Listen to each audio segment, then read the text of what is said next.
Live from our 7 Tasmania studios, your nightly news with Kim Miller begins now. Locally, the Tasmania Fire Service says Wednesday's crippling blackout is a wake-up call ahead of the upcoming bushfire season. We're urged to find out where to look for emergency alerts beyond our phones, warning the outage is a reminder we can't always rely on technology. It's been the subject of outrage, ridicule and frustration. But Optus's big national outage is far from a laughing matter for emergency services. It's an excellent reminder to all of us about the reliance on technologies. The Tas Alert website and phone app has become the dominant way Tasmanians keep track of bushfire warnings. But the TFS says those blazes can turn our phones into nothing more than an expensive paperweight. You may not have reception, or a mobile phone tower might have been impacted by fire, for example. Or the telecommunications network might have gone down. The state is already preparing for a nervous summer on the back of a warm and dry winter and spring. Locals asked to learn from Wednesday's incident and have a plan B to keep track of conditions. It's fundamental that people have a bushfire plan, and with that includes having battery backup supply for their phones. It includes having a battery operated radio. The Emergency Management Minister says Tasmanians should heed the call. Tas Alert is a really important function when it comes to access to information in the event of an emergency, but there are also a range of other options. The TFS says methods like public meetings and letterbox drops could also be used. Locals also urged to know their own backyard. If we know we've got fire weather, keep their eyes and ears to the ground and be talking with neighbours. Old methods coming in handy to protect lives when new technology can't. John Hunt, 7 Tasmania News. The Federal Housing Minister says affordability remains an issue for young people looking to put a roof over their head. Julie Collins joining a group of Tasmanian youth at a consultation session for the National Housing and Homelessness Plan. She says the key feedback was the dream of having a home remains a distant one for many across the state. Whether it's renting or whether it's buying, clearly affordability is an issue for so many Australians at the moment, which is why we are adding to supply as much as we can. The Minister says the federal government has received nearly 500 submissions to help shape the plan.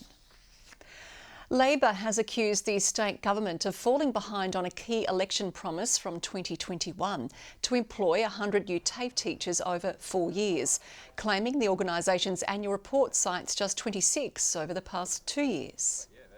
100 new TAFE teachers would be a huge boost for Tasmanians trying to upskill to enter the workforce. It would be a huge boost for businesses. We've had an increase now of 40 full-time equivalent teachers for TAFE, and that's been a huge investment by our government. We're committed to delivering 100 new TAFE teachers by 2025. Labor has argued its plan to fund 6-month scholarships for teachers with trade backgrounds is a better way to tackle the worker shortage. A new variant of the Omicron strain is being blamed for a big rise in Tasmanian COVID numbers. Almost 900 new cases have been reported statewide in the past 7 days, up from 300 3 weeks ago. Experts say this latest wave hasn't caused a major spike in hospital admissions, with cases expected to peak in December. Well, a former board member of Southern Cross Care will take charge of the troubled organisation, the aged care provider announcing Esteban Cox as its new CEO. He replaces Robin Boyd, who quit in August following a number of controversies that plagued the business. Mr Cox will begin the new role in February.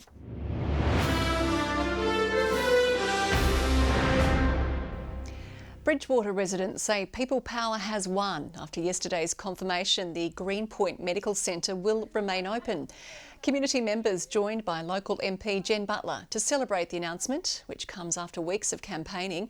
One of the leading voices to save the centre says the news is a relief for many locals who feared losing their local doctor.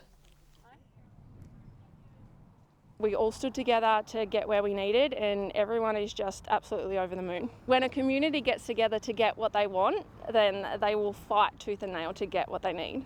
We may have a horrible stigma with the name in this area, but we can show that we can do anything when we set our minds to it. Your Hobart doctor will take over the facility from December. Thousands of workers in the Tasmanian seafood and maritime industry are set to benefit from new training simulators designed to demonstrate how to operate large vessels in open waters. The layout, having more than one or having three, means we can have multiple students doing the same scenario or different scenarios, controlled by a trainer externally. Behind us, we've got vessels that are very similar to the toll vessels that are leaving out of Burnie and going into the port of Melbourne. These simulators are also being utilised by navies and civil maritime groups across the globe.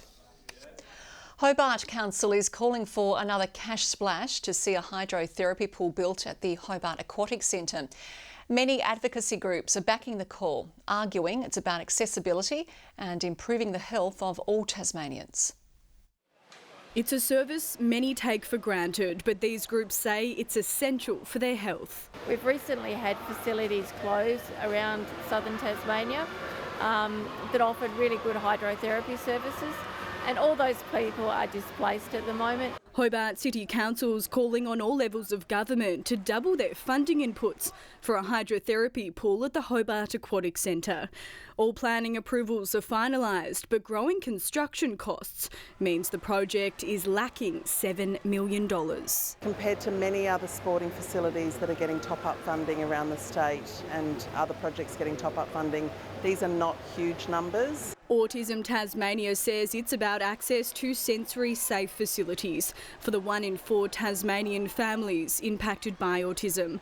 The closest facility currently in Glenorchy. What the challenge is that if I, for example, had a need, a physical injury or sorts, there's no access and the cost of access are really high. The federal government says it backs Tasmanians having access to community services, particularly those with a disability, while the state government maintains it will continue to work closely with Hobart Council. We've already provided $3 million as part of that uplift, and we're keen to continue to support the local community to have those facilities. As the community waits and hopes for an answer. If you build it, people will come. What we do know is that we've really only got the tip of the iceberg who are telling us we want this and this is important. Ruby Cairns, 7 Tasmania News. A former MasterChef contestant will headline at this year's Taste of Tasmania Festival. Hobart's Sabina Newton and 87 local businesses have secured spots at the event. She will serve up Bass Strait scallops along with abalone, also using local produce in her dishes.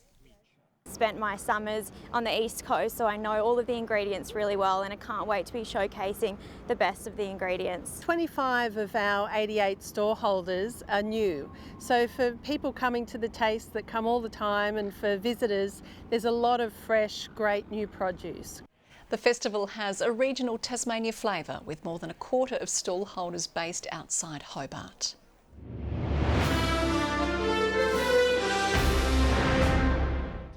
The Tigers are aiming to finish what they started in Melbourne, facing Victoria again tomorrow in the one-day Marsh Cup after having to settle for a draw in the Shield.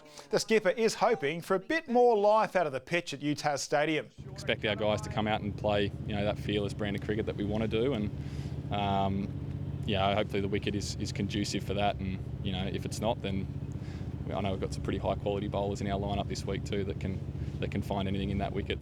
Matthew Wade has been named in the squad after missing the last 2 Shield games with a back complaint. They'll wait to decide whether he'll resume wicket-keeping duties.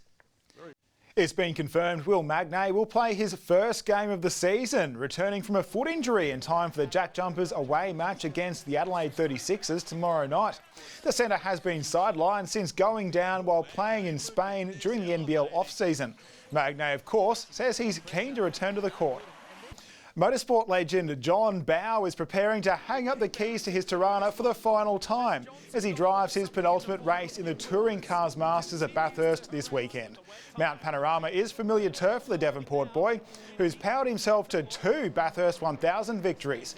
After a podium finish last year, Bowe sits 6th on the standings heading into the weekend. His final race will be in Adelaide in a fortnight. The Supercars 2024 calendar has been released, with the action coming to Tasmania a little later than usual. Symmons Plains will host the Tasmania Super Sprint from the 16th to 18th of August. before the season rounds out at Bathurst, Gold Coast and then Adelaide. Matthew Greenwood has jumped to first place overall in the Spirit of Tasmania cycling tour after crossing first in Stage 2 this afternoon, completing the 71 kilometres from Logford to Powattina in 2 hours and 10 minutes. Today was Stage 1 for the women, Mackenzie Copeland taking line honours. Good evening. Bright and sunny conditions across most parts of the state today. Hobart 27 as expected, Launceston 26, Devonport and Burnie both 19. Bushy Park, the state's top with 29, Grove 27, Flinders Island, Luncheon Hill and Friendly Beaches 24, King Island, St Helens and Marai Island 23, Low Head, Lyowini and Strawn 20 degrees. Extensive sea fog and very low cloud is seen over maritime areas today. Valley fog dissipated during the morning and smoke plumes can be seen in the southwest this afternoon. There is a large area of cloud and thunderstorms over the NT and Western Queensland. Further thunderstorm activity can be seen over eastern New South Wales and southeastern Queensland. Patchy low cloud lingers about the south coast of WA. Tomorrow, a cold front will cross Tasmania during the morning, followed by a cooler west to southwesterly airstream. A trough extends from WA through to central Australia and down to Victoria. Northerly winds 15 to 25 knots about the east, west to southwesterly winds 15 to 25 knots about the west. Tending south to southwesterly in the east, winds reaching up to 30 knots about the north, east and south at times. Swells building up to 2 metres in the west and south tomorrow. A strong wind warning has been issued for coastal waters tomorrow between Sandy Cape to southeast Cape to include Frederick Henry, Norfolk, Storm Bay and the Channel. Tomorrow, Hobart and Oatlands partly cloudy with 20 degrees, 16 and showers in Medina. Launceston partly cloudy but remaining warm with 26. Partly cloudy also in Devonport 22. Similar conditions in Lyowini 16 degrees. Burnie partly cloudy 19. Showers likely to ease in Strawn 17. A shower or two and windy conditions ahead for Marrawar 17 to the top.